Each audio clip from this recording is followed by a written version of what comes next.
একবার দিল্লি শহর থেকে 4টে বন্ধু সিমলা ঘুরতে বেরোয়। সোনু, মনু, টিনা আর সোনাল। রাস্তাতে যাওয়ার সময় সোনু সবার সাথে কথা বলছিল। আরে আমরা তো অনেক মজা করব, পাহাড়ের ঠান্ডা হাওয়া আর পরিষ্কার পরিচ্ছন্ন আবহাওয়া আমার তো অনেক ভালো লাগে। হ্যাঁ, এটা তো তুমি ঠিকই বললে। পাহাড়ের মোকাবিলা আবার দিল্লি করতে পারবে নাকি? দিল্লি তো অনেক ধুলো মাটিতে ভরা, প্রায় দিন কেউ না কেউ এই আবহাওয়ার জন্যই অসুখেই থাকে। এত অসুখ লেগে আছে লোকেদের এই আবহাওয়ার জন্যে। তুই ঠিক বলছিস আমার বন্ধু, পাহাড়ের ব্যাপারটাই আলাদা।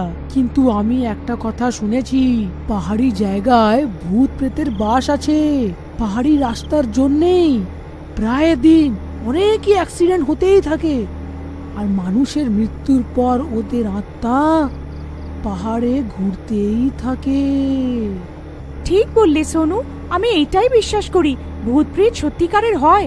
আমাকেও আমার বন্ধু বলেছিল একদিন ওরা পাহাড়ে ছুটি কাটাতে এসেছিল আর ওরা ভূতের অনুভব করেছিল। ওদের হোটেলের ঘরে ওদের প্রাণ অনেক কষ্টে বেঁচেছে। ওরা আজও পাহাড়ে আসতে ভয় পায়। এইসব তোমরা কিরম কথা বলে যাচ্ছ? এই ভূত প্রেতের ব্যাপার কোথা থেকে এসে গেল? এই ভূত প্রেত কিচ্ছু হয় না, আর আমি এসব মানিও না। এইসব ভূত প্রেতের কথা সব বাজে কথা। আমরা পাহাড়ে এসে গেছি আর নিজের ছুটি কাটাতে এসেছি। আমরা সব এখানে অনেক মজা করব। তোমরা এই ভূত প্রেতের কথা বলে নিজের সময় নষ্ট করো না। আরে মনু, তুমিও কেমন কথা বলো? আমরা বাড়ি থেকে এত দূরে বন্ধুরা ছুটি কাটাতে এসেছি, আমাদের সব ব্যাপারের খেয়াল রাখতে হবে। তুমি তো বললে সোনাল, কিন্তু আমি এইসব ভূত প্রেতের কথা বিশ্বাস করি না। এইসব বেকার কথা। আমি এসব অন্ধবিশ্বাসী কথাতে বিশ্বাস করি না। তাই এসব ভূত প্রেতের কথা আমার সামনে তো করোই না, সেটাই তোমার জন্য ভালো হবে। যখন কোনোদিনও আমার সামনে এসে যাবে তো হবে, না হলে বিশ্বাস করব। ঠিক আছে, তোমার এতে বিশ্বাস নেই তো আমি তোমাকে ভূত প্রেতে বিশ্বাস করে শিখিয়ে দেব। আমার কাছে একটা এরকম গেম আছে। আরে সোনাল, তুমি এইসব কথা বলা বন্ধ করো। আমার তো শুনেই কিরকম ভয় লাগতে আরম্ভ হয়ে গেছে। আমাকে ক্ষমা করো, আর তুমি এসব ভূত প্রেতের কথা বলা প্লিজ বন্ধ করো। এখানে আমাদের সাথে আমাদের মা বাবাও নেই, আমাদের কেউই আসবে না এখানে বাঁচাতে। আরে সোনু, তুই এত ভীতু হবি আমি তো সেটা কোনোদিনও ভাবিনি। তুই তো অনেক বড় ভীতুরাম বেরোলি। সোনাল, তুমি আমাকে বলো কি গেম, আমি খেলবো এটা। ঠিক আছে, আমরা আগে হোটেলে পৌঁছাই, তারপরে রাতে খাবার খাবার পরে এই গেমটা খেলবো। সোনু আর টিনা মনু আর সোনালের কথা শুনে অনেক ভয় পেয়ে যায়।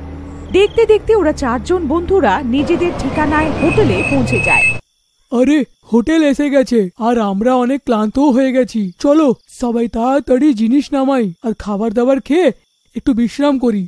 4জন বন্ধুরা গাড়ির থেকে নিজের জিনিস নামে ওপরে হোটেলে রেখে দেয়। এই চলো সবাই তাড়াতাড়ি মুখ হাত ধুয়ে নাও, তারপর আমরা ডিনার করব। তারপর কাল থেকে আমরা সিমলা ঘুরবো। আমি অনেক ক্লান্ত হয়ে পড়েছি, আমার ঘুম পাচ্ছে। আরে এত সহজে কি করে আমার বন্ধু? আমরা দিল্লি থেকে এত দূর মস্তি করতে এসেছি, শুতে এসেছি নাকি? আমরা আগে খাবার খেয়ে নেব, তারপর সোনালের গেমটা খেলবো। আমিও তো দেখি কোথায় আছে পাহাড়ের ভূত। আমি আজ অবধি অনুভব করিনি, আমিও তো একটু দেখতে চাই ভূত আর ডাইনিদের।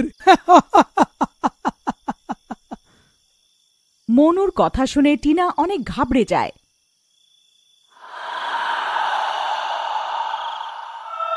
আরে ইয়ার, তুমি কি কথা বলছো মনু? আমার খেলার নেই সব।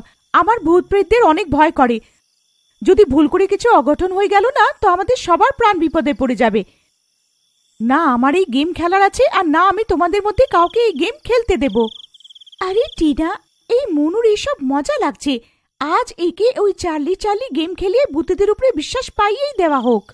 হ্যাঁ ঠিক আছে, আজ এই গেমটা না খেলে আমি শোবো না। যদি এই গেম খেলার পর ভূত না এলো তো তুমি মধ্যরাতে বাইরে দাঁড়িয়ে থাকবে বিনা জ্যাকেটে, তবেই তুমি সিমলার ঠান্ডাটা অনুভব করতে পারবে। চলো ঠিক আছে, মানলাম তোমার শর্ত। ভূত যদি এলো তোমাকে মানতে হবে এইটা। ঠিক আছে, আমি রাজি।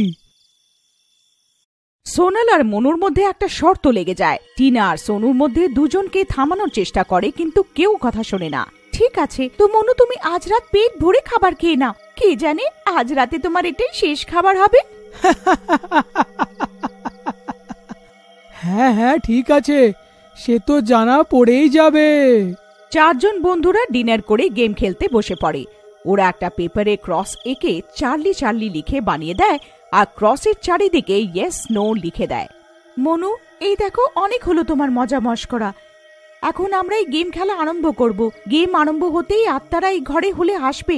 আমার তোমাদের কাছে বিনতি, এই গেমটা অর্ধেক ছেড়ে এখান থেকে কেউ না ওঠে, না হলে ওর প্রাণের বিপদ আছে।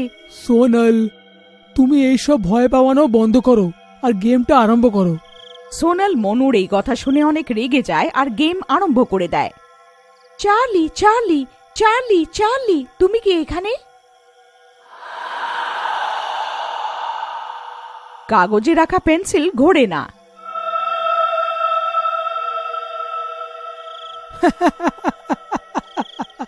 সোনাল, আজ তুমি সিমলার ঠান্ডাতে বাইরে দাঁড়ানোর জন্য প্রস্তুত থাকো। সোনাল মনুর কথার উত্তর না দিয়ে আবার চার্লিকে ডাকে। চার্লি চার্লি, তুমি কি এখানে আছো? পেন্সিল ঘুরে পেজের ইয়েসের দিকে চলে যায়।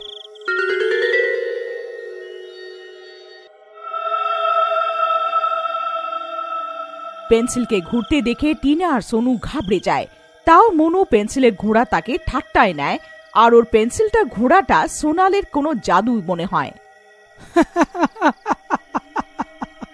আরে এইটা কিরকম ঠাট্টা?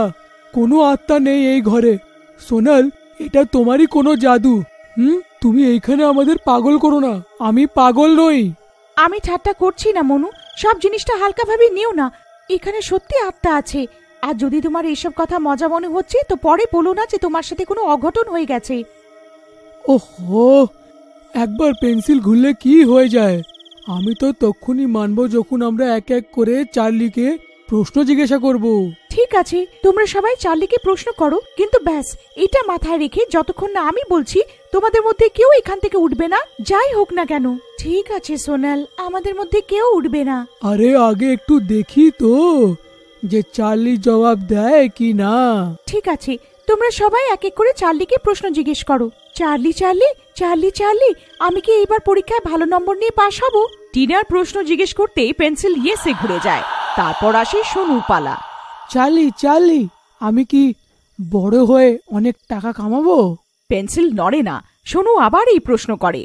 চার্লি চার্লি, আমি কি বড় হয়ে অনেক টাকা কামাবো?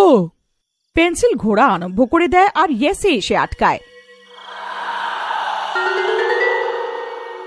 তারপর আসে মনুর পালা। চার্লি চার্লি, তুমি কি পাগল?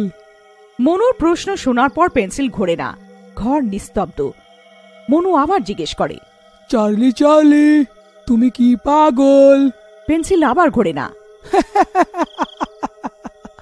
দেখলে সোনাল, আমি বলেছিলাম না, এই কায়দা শুধু তোমার সাথেই চলতে পারে, এটা আমার সাথে চলবে না। দেখো, পেন্সিল একদম ঘুরছে না, আর ও নিজের জায়গাতেই থেমে আছে। তখন মনু হাসতে হাসতে পেন্সিলে পা লাগিয়ে দেয় আর উঠে পড়ে। আরে মনু, এটা কি করলি? তোমাকে আমি মানা করেছিলাম ওঠার জন্যে। তখনই পেন্সিল ঘুরে ইয়েসে চলে আসে আর ঘরের লাইট অফ অন হওয়া আরম্ভ হয়ে যায়।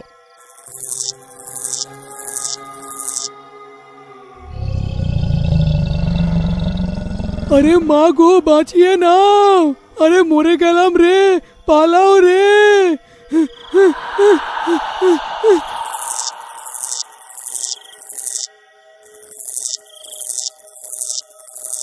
আর একটা আওয়াজ আসে। ওই আওয়াজ আত্মার হয়। হ্যাঁ দেখ, আমি পাগল। দেখ এখন তোর আমি কি করি। পাগল আত্মা তো যা খুশি করতে পারে। তখনই একেবারে ঘরের লাইট বন্ধ হয়ে যায় আর মনুকে আত্মা দেওয়ালে ধাক্কা দিয়ে মারে। মনুকে ধাক্কা দেওয়ার পর মনু অজ্ঞান হয়ে যায় আর ঘরের লাইট চলে আসে। তবের থেকে মনুর স্মৃতি চলে যায় আর তবের থেকে মনু আর সোনার বোঝার শক্তি থাকে না।